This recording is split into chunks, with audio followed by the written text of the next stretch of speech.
কোনো রকম রোদে দেওয়ার ঝামেলা ছাড়াই যে এত সুন্দর আমসত্ত্ব তৈরি করা যায়, আজকের রেসিপি না দেখলে সত্যি বলছি বিশ্বাস হবে না।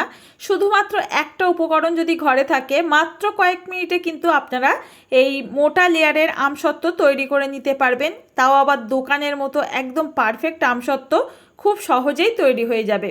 নমস্কার বন্ধুরা, আমার নতুন একটা রেসিপিতে সবাইকে স্বাগত। আশা করছি আজকের রেসিপি ভালো লাগবে। ভালো লাগলে পুরো রেসিপিটি দেখার জন্য অনুরোধ রইল, আর লাইক শেয়ার কমেন্ট করতে কিন্তু একদম ভুলবেন না। তো আজকের এই আমসত্ত্ব তৈরির জন্য কিন্তু আমি এখানে পাকা আম নিয়েছি 1 কেজি পরিমাণে। আর যে উপকরণটা এর সঙ্গে অ্যাড করব সেটা বুঝে কিন্তু অ্যাড করতে হবে। তো এখানে দেখুন, প্রথমেই নিয়ে নিচ্ছি পাকা আমের মধ্যে থাকা যে আমের কাতটা, এটা আপনারা হাত দিয়ে কিন্তু আঁটি থেকে আলাদা করে নিতে পারবেন। তো এখানে বন্ধুরা বলে রাখি, আপনারা যতটুকু পরিমাণে আমসত্ত্ব তৈরি করতে চাইছেন সেই বুঝে কিন্তু এখানে পাকা আম নিয়ে নেবেন। আর যে একটা উপকরণ লাগবে সেটাও কিন্তু মাপ বলে দেব। পুরো রেসিপিটির সঙ্গে থাকুন, আশা করছি এই রেসিপিটি আপনাদের অনেক অনেক উপকারে আসবে। আর দেখুন, এখানে কিন্তু আমি এই 1 কেজি পরিমাণে আমের কাতটা পুরোটাই নিয়ে নিয়েছি। এখন একটা বড় মিক্সির জার নিয়ে নিচ্ছি, এর মধ্যে না এই আমের কাতটাকে দিয়ে দেব। এখানে সম্পূর্ণ আমের কাতটা আমি এখানে একবারেই করে নিচ্ছি, যেহেতু বড় মিক্সির জারটা ব্যবহার করেছি। এবার না এটাকে খুব ভালো করে ব্লেন্ডারে ব্লেন্ড করে নিতে হবে। তো দেখুন, এখানে আমি কিন্তু খুব ভালো করে এটাকে ব্লেন্ডারে ব্লেন্ড করে নিয়েছি। হাতের কাছে যদি ব্লেন্ডার না থাকে, আপনারা যে কোনো কিন্তু ওই তাল যেভাবে আমরা ঠিক কেঁকে নিই, ঠিক সেইভাবেও কিন্তু কেঁকে নিতে পারবেন। এবার একটা বড় পাত্র নিয়েছি আর একটা স্ট্রেনার নিয়ে নিচ্ছি। এর মধ্যে আমের কাতটাকে না পুরোটা দিয়ে আস্তে আস্তে করে এইভাবে কিন্তু আমি ছেঁকে নেব। আর ছেঁকে নেওয়ার পর দেখুন, এতটা পরিমাণে কিন্তু এর মধ্যে আমের যে আঁশ থাকে বা ছোট ছোট দানা অংশ থাকে, সেগুলো কিন্তু বাদ গেছে। এগুলো দিলে কিন্তু আমসত্ত্বটা ভালো হবে না অতটা। তো এটাকে কিন্তু এইভাবে ছেঁকে বাদ দিয়ে দিলাম। এবার আমি এর মধ্যে অ্যাড করে দিচ্ছি কিছুটা পরিমাণে চিনি। আর যে মেন উপকরণ যেটা দিলে কিন্তু খুব সহজেই তাড়াতাড়ি আমসত্ত্ব তৈরি হয়ে যাবে, সেটা হচ্ছে কর্নফ্লাওয়ার।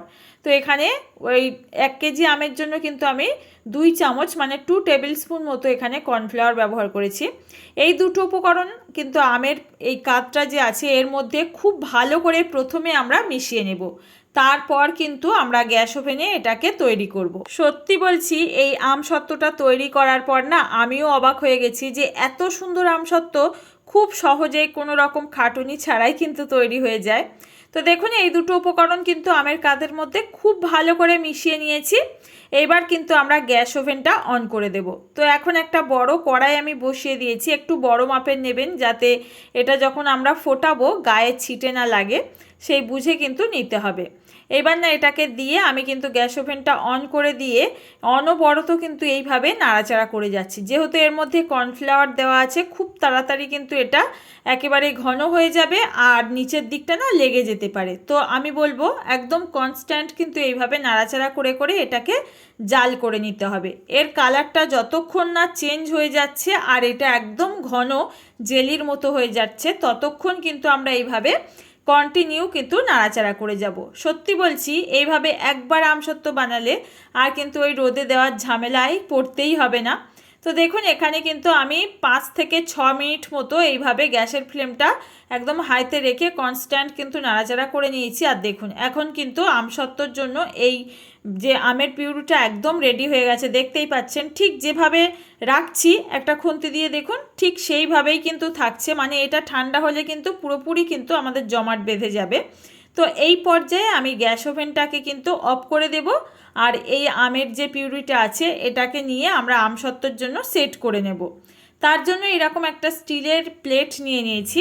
তো এখানে অবশ্যই করে গরম জিনিস যেহেতু আমরা সেট করব, তো অবশ্যই করে স্টিলের বা কোনো অ্যালুমিনিয়ামের যে পাত্র থাকে তার মধ্যেই কিন্তু সেট করবেন। আর এটাকে কিন্তু গরম অবস্থায় আমাদের সেট করে নিতে হবে, ঠান্ডা হয়ে গেলে কিন্তু এটা জমাট বেঁধে যাবে। তো দেখুন, পুরোপুরি আমের পিউরিটা এর মধ্যে দিয়ে এটাকে কিন্তু ওপর থেকে একটু সমান করে দিলাম। এইভাবে কিন্তু আমি কিছুক্ষণ রেখে দেবো, যতক্ষণ না ঠান্ডা হয়ে যাচ্ছে। তো দেখুন, ঠান্ডা হয়ে গেছে এখন। আর এটা দেখতেই পাচ্ছেন ওপরের কালারটাও চেঞ্জ হয়ে গেছে। আমি ঠান্ডা হয়ে যাওয়ার পর কিন্তু এটাকে ছুরি দিয়ে পিস পিস করে কেটে নিয়েছি। আপনারা আপনাদের পছন্দসই যেভাবে হোক কেটে নিতে পারবেন, তাতে স্বাদের কোনো পরিবর্তন হবে না। এখন একটা আমসত্ত্ব আপনাদের না একটু দেখিয়ে দিলে বিশ্বাস করতে পারবেন না যে এত সুন্দর আমসত্ত্ব এত কম টাইমের মধ্যে তৈরি হয়ে যায়। তো বন্ধুরা, আজকের রেসিপি আপনাদের কেমন লাগলো জানাতে কিন্তু একদম ভুলবেন না। ভালো লাগলে অবশ্যই একটা লাইক করবেন আর ফ্রেন্ড ও ফ্যামিলির কাছে রেসিপিটি শেয়ার করে দিতে পারেন। আজ তাহলে এই পর্যন্ত, দেখা হবে নতুন কোনো রেসিপিতে। ধন্যবাদ।